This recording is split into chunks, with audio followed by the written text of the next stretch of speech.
तुमचं स्वागत आहे प्राचीच रेसिपीमध्ये. आजची भाजी आहे वांगं बटाट्याची अशी चमचमीत अशी भाजी.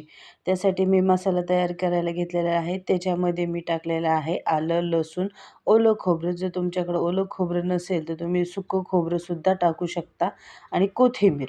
हे मी चांगली फाईन पेस्ट करून घेतलेली आहे. तेलामध्ये मी टोमॅटो परतून घेतलेला आहे. त्याच्यानंतर केलेलं हे वाटण टाकलेलं आहे.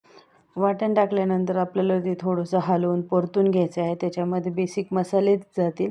त्याच्यामध्ये कांदा लसूण मसाला, लाल तिखट, संडे मसाला, हळद पावडर आणि हे चांगलं तेल येईपर्यंत आपल्याला परतून घ्यायचं आहे.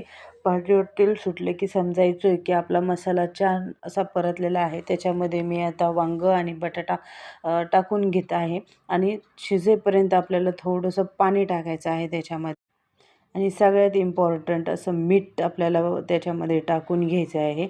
जर अशी भाजी केली तर जे वांगं बटाटा हे खात नाही ते सुद्धा अशी चमचमीत भाजी बघून नक्कीच खातील.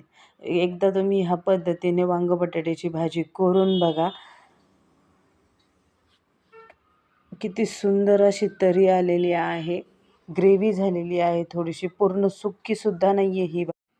मला पर्सनली ही भाजी आवडत नाही, पण अशा पद्धतीने केलेली भाजी असली तर मी स्वतःही वांगं खाते. जर तुम्हाला अशाच चमचमीत रेसिपीज पाहिजे असतील, बघायच्या असतील तर माझ्या चॅनलला लाईक, शेअर, सबस्क्राईब नक्कीच करा. थँक्यू.